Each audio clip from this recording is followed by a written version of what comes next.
Good day. It is Althea from the Bible in 1 year. Today we spend time in Luke 9, verse 37 to 50. Not more faith, but less unbelief. Jesus and the three of the disciples just returned from the mountain where God's radiant glory of transfiguration visibly rests on Jesus, before the eyes of the disciples in verse 57. In the previous verses, we read that they did not tell anyone of the things which they had seen of the divine manifestation. Often, after a divine encounter in your spiritual fellowship with God, a real low can hit very hard. A large crowd already waited for them, and as soon as they reached the foot of the mountain, a man desperate for the healing of his only son called out for help. The man describes the severity of their situation and the extreme suffering from an unclean spirit his son must endure daily. The man addressed Jesus, "Teacher, look at my son," declaring his faith in the Master and his belief in the power of Jesus in these few words, saying that if Jesus sees, the Saviour's compassion will lead to deliverance. He motivates his request by confirming that he has already approached the disciples for help, but they could not deliver the boy. In Luke 9 verse 1, Jesus gave the disciples authority over unclean spirits, and they had previous success, but not with this case.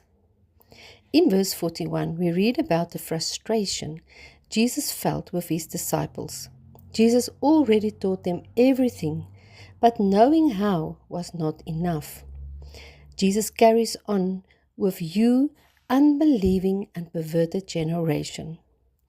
Thereafter, Jesus rebuked the unclean spirit and healed the boy. From Ephesians 6 verse 12, we learn that there are ranks of demonic powers and that some demons are more resistant.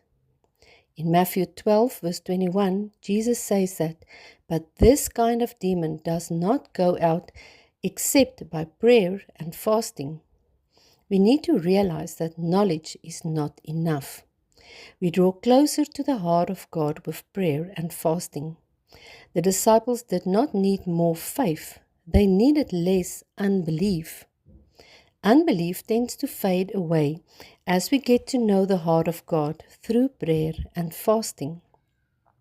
The disciples were more focused on who was the greatest, surpassing the others in esteem and authority, than on the heart of God, as we read in verse 46. There is no success in pride or arrogance. It is a genuine, humble, the one with a realistic self-view. He is the one who is truly great, as we read in verse 48. The disciples were so focused on becoming like Jesus, doing wonderful healings and miracles in His name, that they missed the humble servant's heart that Jesus had when ministering to the people. If we strive to be like Jesus, we must focus on the humble serving heart. Prayer and fasting will bring you closer to God, learning from the greatest master of all.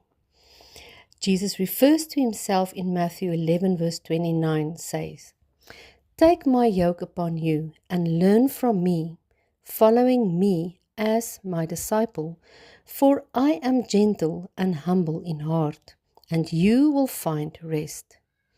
In Micah 6 verse 8 teaches that God requires of you except to be just and to love and to diligently practice kindness, compassion, and to walk humbly with your God, setting aside any overblown sense of importance or self-righteousness. And in John 5 verse 20 we read that, "For the Father clearly loves the Son and shows him everything that he himself is doing, and the Father will show him great works than these, so that you will be filled with wonder."